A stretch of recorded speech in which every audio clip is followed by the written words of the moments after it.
Sobre el tema de la pregunta de usar arquetipos como la Virgen siendo ateo para quitarle votos a Rodolfo y dárselos a Petro, yo quiero hacer un apunte más, porque considero que tiene que ver mucho con este tercer aforismo que acabamos de escuchar de Nietzsche.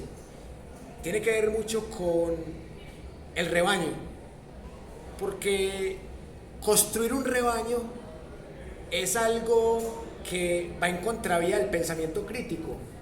Yo no pretendo que la gente lea a Estanislao Zuleta, a Michel Onfray, a Fernando Vallejo, a Nietzsche, que la gente los lea para que cree iglesias y dogmas y para que eliminen del Facebook a los que piensen distinto. Yo invito a la gente a leer estos pensadores porque es una forma de mostrar la otra cara de la filosofía, la contrahistoria de la filosofía, como la llama el mismo Onfray.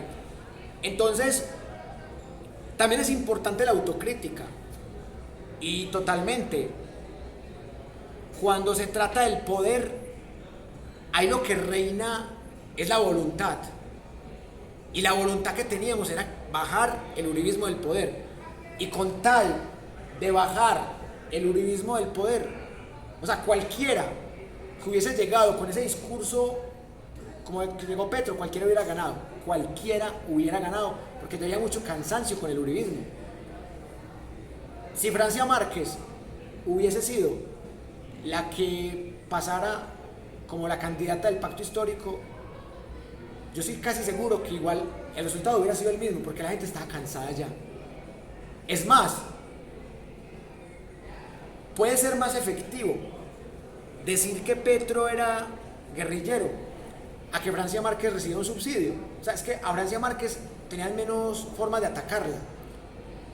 Y por eso yo veo que el cambio ya estaba cantado y que hace 4 años no se dio porque faltó más compromiso de la generación centennial, primer votante. Yo creo que es que no tenían 18.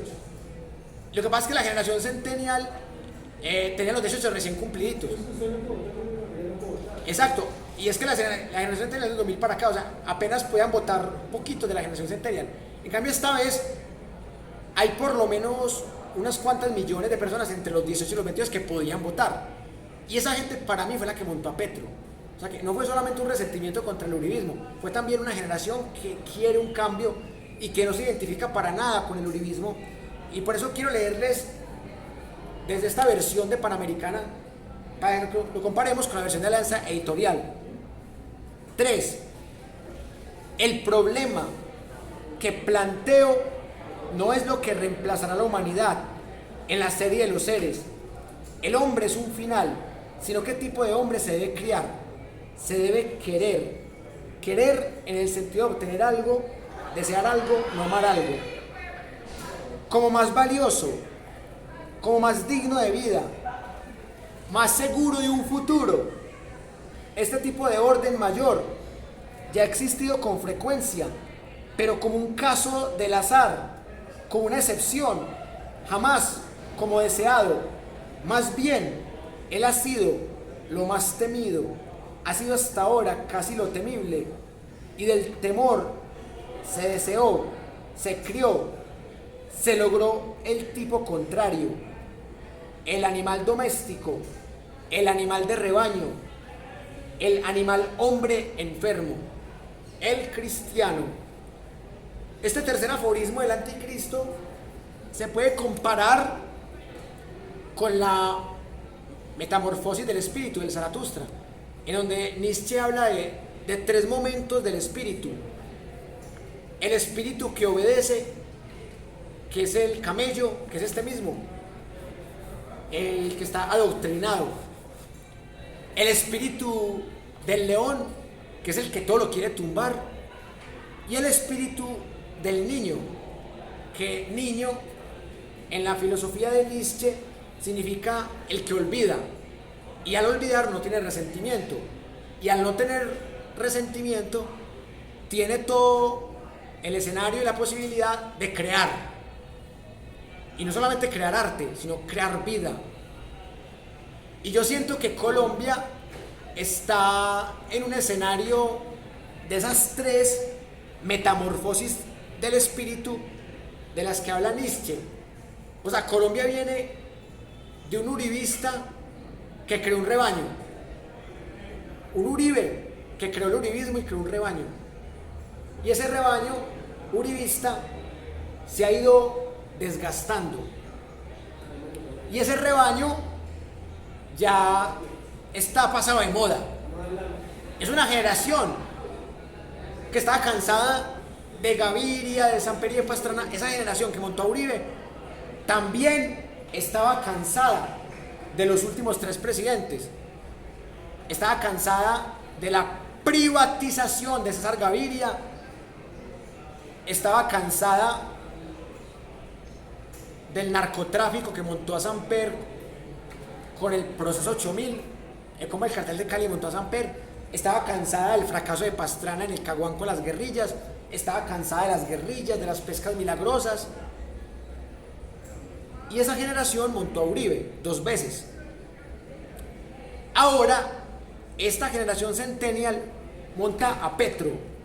Y acá encontramos que es una generación diferente, pero por ahora no sabemos si va a ser una generación muy adoctrinada o no.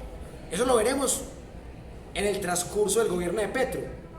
No podemos decir que, ay no, que es que estos van a ser totalmente críticos y van a hacerle control y juicio político a Petro, no lo sabemos. Puede que estos 11 millones, 200 mil y pico que montamos a Petro, puede que nos volvamos también un rebaño. ¿Cuándo nos volvemos un rebaño? Cuando Petro cometa cualquier error y salgamos a defenderlo. Cuando un ministro o un congresista afín a Petro cometa cualquier error y salgamos a defenderlo como locos. Ahí nace el rebaño. Y ahí realmente nace el petrismo. Yo debateo mucho con mis amistades, en redes sociales, en charlas, en conferencias, que para mí, esto sí lo digo de manera muy subjetiva, para mí el petrismo no existe. ¿Sabe por qué para mí el petrismo no existe? Porque es que ismo significa doctrina, es un sufijo. Y yo hasta la fecha no conozco un colectivo que diga: Petro, usted es mi Dios, mi Salvador. Petro, usted es el único que puede. Petro, cualquier cosa que hagas te la voy a perdonar. Petro, es que tú casi nunca te equivocas o nunca te equivocas. Ahora, puede haber gente que ya está pensando así, pero yo no la conozco. Porque es que estamos hablando de 11.200.000 personas. Entonces es muy probable que de esas 11.200.000 personas salgan por lo menos unos miles que sean fanáticos. Y esos son los que van a crear el petrismo, esos fanáticos. Vea, lo comprobé cuando J.P. Hernández sacó el video en el que se adhería en primera vuelta a la campaña de Rodolfo Hernández. O sea, ahí me di cuenta que definitivamente sí pueden hacer una nueva secta peligrosa que se llama el petrismo, sí pueden hacer. Y eso no depende de Petro, depende de sus seguidores. O sea, Petro no puede controlar a sus seguidores. Uribe tampoco. Pero Uribe sí se esforzó mucho para crear una doctrina. No sé, y no tengo pruebas para decir que Uribe lo hizo intencionalmente. Pero si Uribe lo hizo intencionalmente, le salió. Y si lo hizo espontáneamente, el azar lo favoreció. Pero nadie puede negar en este momento que el uribismo existe. Y si no me creen, pues métanse a la página de Facebook, a la cuenta de Twitter de Uribe, y miren la gente que habla de él como si fuera un salvador, como si fuera un iluminado, como si fuera ese gran colombiano, como lo llamaron también en esa encuesta.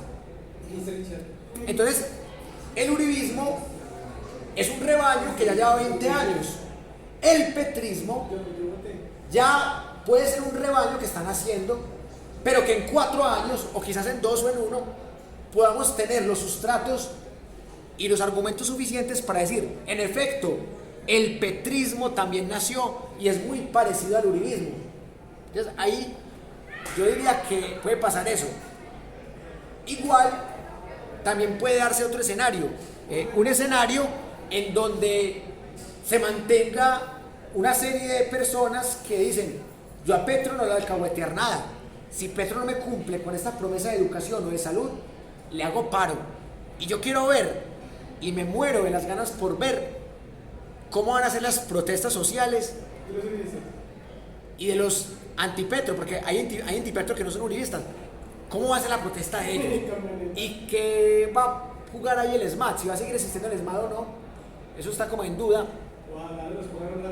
Pero mire, quiero que pensemos algo, para que ustedes vean hasta dónde aliena un rebaño que acaba con todas las habilidades, disposiciones y heurísticas del pensamiento crítico. Miren, Polo Polo, el tipo se posesiona y lo primero que dice es: todo aquel que proteste violentamente va a ser castigado. Voy a crear un proyecto de ley para que castiguen a todo aquel que proteste violentamente.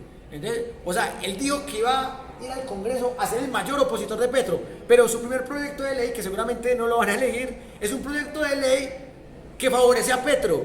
Porque si algo quiere Gustavo Petro es que le protesten pacíficamente. Yo no creo que Petro quiera que protesten violentamente y que a Petro le toque usar la fuerza del SMAT como le tocó a Daniel Quintero. Entonces me da mucha risa que Polo Polo, en medio de su inocencia, porque para mí eso es inocencia, yo no creo que haya sido algo pues intencional, para mí fue inocencia del man. O sea, si yo soy el mayor enemigo de Petro, ¿a mí qué me conviene? Lo contrario, que le protesten violentamente y que lo desacrediten y que le pase lo mismo que lo quemen como quemaron a Duque y que quemen a Petro y al pacto histórico como quemaron el uribismo. Entonces, el primer proyecto de ley que va a hacer es favorecer a Petro. Entonces, me da mucha risa eso. El compañero, ¿qué opina? Que está como muy activo sobre ese tema de Polo Polo, que antes va a favorecer a Petro con el proyecto de ley, en caso de que se lo aprueben, que no creo. Polo es bruto. O sea, Válgase la falacia ad hominem. Sí, es una falacia ad hominem. Pero sinceramente siento que es una persona muy sesgada. O sea, él solamente considera su opinión como válida y es como muy incapaz de escuchar a los demás. Entonces es muy complicado que yo creo que seguramente Alan me habrá dicho después: oye, pero dice que nada de protestas y pues el presidente es este. Ah, no, pues que yo no hablo de él, yo hablo de los vándalos. Ah, pero los vándalos no fueron los que votaron por él. O sea, yo siento que Polo Polo es una persona bastante, no sé, a mí me cae muy mal. Sobre todo que con el tema de que sea un ministro que representa a las personas afrodescendientes, me parece lo más lamentable del mundo. Eso sí es como ofensivo. Yo hago partido con eso está hablando en estos días. De lo ofensivo que es que él sea ministro, la población afrodescendiente en Colombia tiene muchos problemas para acceder a la educación. Por eso ganó. Pero le quería una pregunta: usted ahorita estaba haciendo una comparación entre esta traducción y esta. ¿Cuál es la que es buena? Esta. Pues se supone. La que es mejor, ¿cierto? No, se supone que esta es la mejor, porque esta es la de Alianza, esta es la oficial, la de Alianza, y esta es la de Panamericana, que no es tan buena. Yo diría decir que a mí me había sonado esta más coherente. Ajá. Que esta, como que le ponen a la... Eso es lo que yo quiero, que ustedes noten eso, o sea, que ustedes lean entre líneas, eso es lo que me interesa, qué buen aporte. Cuénteme qué vio de raro entre esa traducción y esta. En esta vi que se hacía mucho énfasis en el humano, ¿cómo era? Humano pure, bueno, el humano del rebaño. En el rebaño, sí. Hay una parte en donde el dispuesto, lo que él estaba leyendo, se nota que cuando parte deja de hablar del hombre que se debería estar buscando y empieza a hablar del rebaño, que es de casa, que no tiene capacidad de crecimiento, los objetivos que va sumando. No sé si es por cómo escribe, por cómo lo traduce, las palabras que usa. Aquí lo sentí como, se me dificultó darme cuenta en qué momento dejar de hablar del hombre que se busca al hombre que se instaura en la sociedad. Esa fue la Bueno, yo siento que es válido el aporte y es sobre todo porque, miren lo que dice acá: este tipo de orden mayor ya ha existido con frecuencia, pero como un caso del azar, como una excepción jamás como deseado. Más bien, él ha sido lo más temido, ha sido hasta ahora lo casi temible, y del temor se deseó, se crió y se logró el tipo contrario, el animal doméstico. O sea que lo que yo interpreto, incluso también lo veo en esa traducción, es que el cristianismo trató de crear unos prohombres, o sea, trató de crear unos seres muy superiores a las antiguas civilizaciones. O sea, vamos a creer en un solo Dios, entonces vamos a ser superiores. Los que crean en antiguos dioses están equivocados. Vamos a tumbar las estatuas de Venus, vamos a tumbar todos los dioses que no sean este. Entonces ahí se trató de crear un solo Dios más poderoso, absoluto, y también crear un rebaño que no fuera un rebaño, o sea, que fuera un conjunto de personas muy fuertes, como, pucha, tenemos salvación, vamos para el cielo, somos grandes, somos fuertes. Entonces el cristianismo se creó con esa intención, pero lo que dice aquí Nietzsche es que terminó siendo lo contrario. Es decir, por crear ese hombre fuerte, o ese ser humano fuerte, porque también están las mujeres, se terminó creando un ser avergonzado de su sexualidad, débil, obediente a un cura o a un pastor, alguien que agacha la cabeza, que dice, no, es que la Biblia lo dice, no, es que yo no puedo hacer eso porque es que la Biblia lo dice. O sea, eso es lo que critica aquí en el anticristo Nietzsche. O sea, que crearon fue una ovejita de rebaño, como que el pastorcito haga con ella lo que quiera, y no un verdadero pensador crítico. Entonces ahí así es como yo entiendo, y eso lo veo claro pues en las dos traducciones. Pero yo sí quiero saber qué piensan los demás compañeros. ¿Cuál traducción ven más clara en esa tesis que plantea Nietzsche en este tercer aforismo?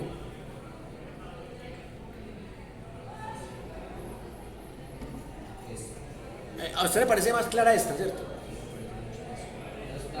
Esta es la de Alianza Editorial, la oficial. Es más, esta tiene derechos de autor. Por ejemplo, si yo reproduzco este video en mi canal de YouTube, me lo bloquean y hasta me hacen una falta, porque es que esta está protegida por derechos de autor, y no tanto por Alianza Editorial, sino por el señor que pone su voz humana, porque él, al leer el libro, crea una obra de lo que podríamos llamar elocuencia. El locutor tiene un arte, entonces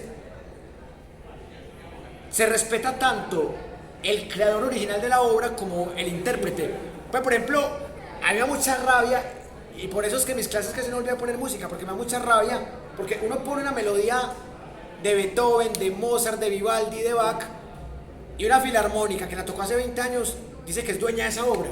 Eso es capitalismo cognitivo, y nos devuelve otra vez a defender la idea de la universidad nómada. O sea, yo por eso es que cada vez defiendo más esta idea. Ahora, si en mi casa construimos un templo que se llama Universidad Nómada y decimos que el que no piense como nosotros lo matamos, y decimos que idolatremos al dios Nietzsche, al dios Deleuze, al dios Guattari, al dios Carlos Enrique y al dios Wilmer, o sea, la Universidad Nómada es una secta peligrosa, y ahí ya se acaba la filosofía nómada, se acaba la libertad de pensamiento. Si usted quiere acabar con algo, vuélvalo dogma. Si usted quiere que algo crezca, vuélvalo ciencia, investíguelo, critíquelo, autocritíquelo, constrúyalo, reconstrúyalo. Y eso es lo que yo difundo tanto en este proyecto de Universidad Nómada como en el pensamiento crítico. O sea, que las personas mismas vayan construyendo sus referencias, sus saberes, que no se sientan presionadas por una nota, ni mucho menos por los paradigmas del capitalismo cognitivo y de el enriquecimiento de cuenta del saber de otros, y volver el saber una simple mercancía y un simple tráfico de diplomas y de actas de grado. Eso es lo que critica la Universidad Nómada. O sea, que la educación en nuestras universidades, tanto del Estado como privadas, la educación se ha convertido en un nido de negociantes que trafican con los conocimientos de otros. Entonces se enriquecen con los conocimientos de los profesores, le pagan mal a los profesores y ellos se llevan toda la ganancia, crean una burocracia, echan o manipulan a los profesores a su antojo, particularmente al 80% que son contratistas, porque ni siquiera son empleados públicos, según la ley 30. No son servidores ni empleados públicos, ni tampoco son trabajadores oficiales, son contratistas. O sea, entonces un profesor de cátedra no le pertenece a la universidad, no es un trabajador oficial de la universidad, no es un servidor público de la universidad. Un docente de cátedra, que somos el 80%, los docentes de cátedra somos contratistas y nada más. Y por eso, esto tiene que cambiar. O sea, si esto no cambia en el gobierno de Petro, no va a cambiar nunca. Hay que tumbar como sea varios artículos de la ley 30. Empezando por ese artículo que dice que somos contratistas y que por eso precarizan la situación laboral del 80% de la gente que hay acá. Porque ese conocimiento es válido. Porque para mí, una idea bien argumentada se defiende sola. O sea, yo para defender una idea no tengo que sacar 20 diplomas para decir, es que esta idea es verdadera porque yo tengo 20 diplomas. No, una idea debe defenderse con crítica y con rigor. ¿Qué dice el compañero? Sí.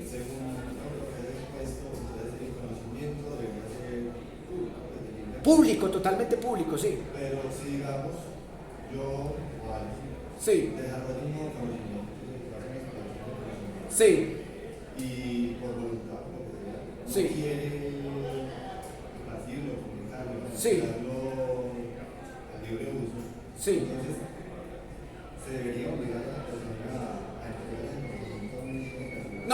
No, porque eso sería dictadura. Es que yo entiendo a la gente particular. Por ejemplo, hay gente que me dice, no, marica, yo no hago clases gratis, no, huevón, no, yo como a regalar el trabajo. Es que desde que como. Yo he invitado gente a la universidad nomás para que sean panelistas y para que den una clase gratis. No, huevón, ¿cuánto me vas a pagar? Y yo, nada. Entonces, no entendí chimba, ¿sí o no? Entonces, o sea, es porque es respetable, es tan respetable el que cobra como el que no cobra. Eso es como en un burdel es respetable la gente que cobra y también es respetable la gente que lo da gratis, como decimos vulgarmente. Así pasa con el conocimiento. Entonces, me parece muy pertinente la pregunta del compañero, porque la universidad nómada, al igual que pasa con Petro y el pacto histórico, al igual que pasa con la filosofía de Onfray y de Nietzsche o de Stanislao Zuleta, no se puede volver un dogma. El único dogma es que no se vuelva un dogma, que no se obliga a la gente, que si la gente llega a la universidad nómada, sea como estudiante, panelista, docente, simpatizante, como lo que sea, que llegue por voluntad propia. Y que si una persona cobra por su obra musical, por su trabajo académico investigativo, está en todo su derecho de cobrar. Yo, por ejemplo, cobro 100.000 pesos por estos libros. Pues ustedes verán si me los pagan o no. O sea, yo tengo derecho a cobrar por estos libros. Y también tengo derecho a regalarlos. Así sea virtual, porque donde los regale físicos me quiebro. Entonces, o sea, la universidad nómada no critica a los particulares. Lo que critica es a los grandes sistemas de universidades estatales y privadas que se lucran del conocimiento, que reparten mal el dinero, que crean burocracia y que crean desigualdades. O sea, eso es lo que critica la universidad nómada. La universidad nómada no se mete con personas individuales, sino con sistemas hegemónicos y que a veces también han usado la fuerza para imponerse. Bueno, hemos llegado al momento de las conclusiones porque el tiempo en televisión es caro y costoso. Yo tengo solamente 3 conclusiones. La primera, hay que recuperar la memoria, no solamente de Stanislao Zuleta, sino de pensadores y escritores como el médico, defensor de derechos humanos Héctor Abad Gómez, al que vamos a dedicarle algunas clases y vamos a estudiarlo el próximo viernes. Hay que recuperar la memoria de una lectura bien hecha de Platón, de Sócrates, de Aristóteles y obviamente de Stanislao Zuleta. Y también hay que recuperar una buena traducción de Nietzsche para no crear regímenes totalitarios como el fascismo o como el neonazismo. Nietzsche no decía lo que Hitler dijo que Nietzsche dijo. O sea, esos tergiversadores hay que criticarlos. Y la última conclusión que tengo es que el anticristo asusta. Porque la gente cree que es un libro de rituales satánicos. O sea, usted le dice a la familia católica, cristiana, mira, el libro del anticristo. Pero el anticristo es un tratado político y filosófico, más que religioso. Esos 3 aforismos que analizamos del anticristo nos llevan a la conclusión que el anticristo es solamente una crítica a la forma de dominación, de voluntad de poder que ha tenido el cristianismo. Como el cristianismo, por intentar fortalecer, terminó creando un rebaño y volviendo víctimas a sus seguidores, a su rebaño. personas que le tienen asco al cuerpo, personas que rechazan esta vida por esperar otra vida mejor, personas que no tienen voluntad, que no tienen autonomía, que están sometidas a la opinión o al concepto de un cura, de un pastor, personas que permiten vejámenes solamente por el nombre de Dios, como se vio en las cruzadas y en las inquisiciones, personas que no tienen carácter, que no tienen autonomía, que no tienen pensamiento crítico. Entonces Nietzsche nos deja una enseñanza muy importante y por eso vamos a seguir estudiando estas obras, pero siempre comparándolas con obras nuevas. Así como hoy citamos a Onfray otra vez, seguramente en otro viernes vamos a volver a Nietzsche. No podemos estudiar todo el Anticristo, ni mucho menos toda la obra de Nietzsche, porque no alcanzarían 20, 30 cursos, pero por lo menos estudiar aforismos que nos permitan pensar, comparar, analizar y sobre todo formarnos para una verdadera sociedad del conocimiento. Y como dicen por ahí, fomentar una educación que sea más democrática en lo político, más incluyente en lo social, más equitativa en lo económico y más sostenible en lo ambiental. Les agradezco mucho por haber compartido este rato conmigo y nos vemos el viernes a las 2 de la tarde.